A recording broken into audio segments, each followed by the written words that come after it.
pouring rain outside today, and when it rains, it pours. Wheezy's a little bit drunk right now because we had to do a little vet work, and she's now getting a break, and here's why. So we all know horses just don't actually want to live. They don't actually want to be sound. They want to hurt themselves. They want to do stupid crap.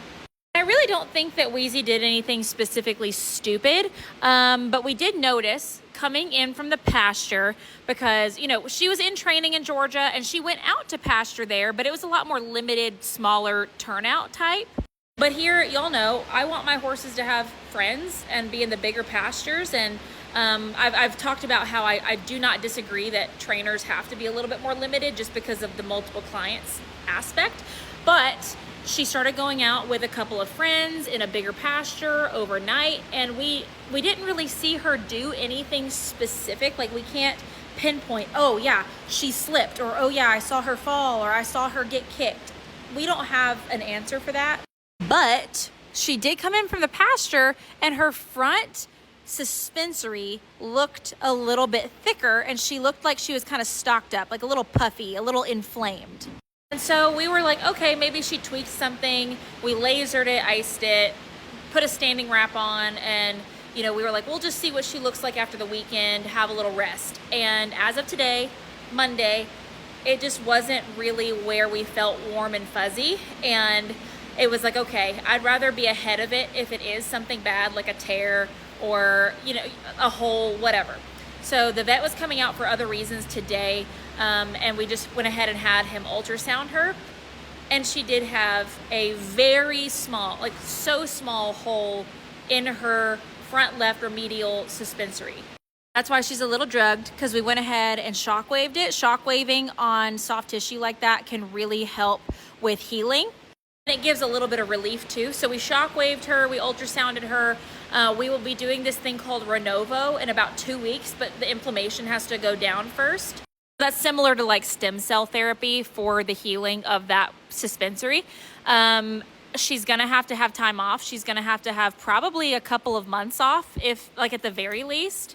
Now we caught it to the point where I don't think she necessarily looks unsound yet. Like, she isn't limping. She doesn't look like she's in pain. All we saw was that she was stocked up and thick in that suspensory. And so with that being said, I think we caught it really, really fast, like really early.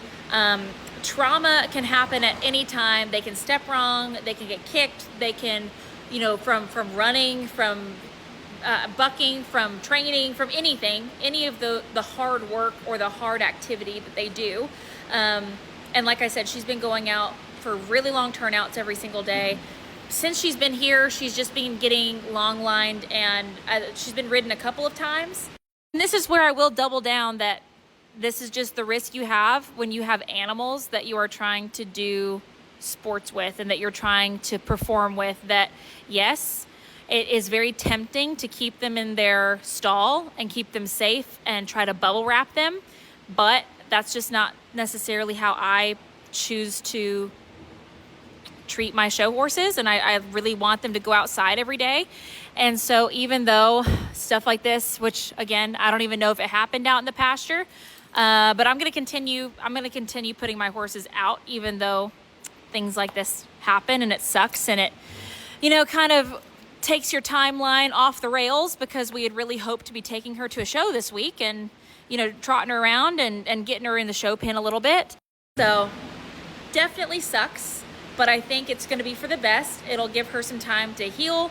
We're going to be really, really on top of it with lasering, shock waving. We're going to do the Renovo, icing, standing wraps. She'll have the big stall downstairs where she has a really small turnout. She'll have to be hand walked after Renovo for a couple weeks. But yeah, that really sucks. Horses suck. Why do I even have y'all? But for those that have treated like small tendon tears, I mean, we just did it with Daphne. It's doable. They can absolutely come back 100% from things like this. So it's just important to keep an eye on all aspects of your horse's health. And if you take note of things really fast, a lot of times you'll have a better outcome. So that's what we're going to hope for. We're going to hope for the fastest recovery possible, which like I said, it's probably a couple months still. So let's just say a prayer for Miss Wheezy that we can get this all situated. She can have time to recover. We're gonna hope and pray and cross our fingers that we can still make our goals for the World Show happen. That's in November. It's gonna be close. And even though that is a goal of ours, if she's not ready, then she's not ready, and we'll have to push it off. But like I said, we just watched Miss Daphne come back from a rather large tendon injury from, you know, hyperextending her hip out in the pasture, and now she's looking sound and fantastic. So it's like I traded one. I got one back into work and then the other one is off. You know, it sucks, but just keeping y'all in the loop, because I know that some of you are going to wonder why you're not seeing training updates on her, and we're just going to have to get back to those in a couple of months. Let me know if you have any questions.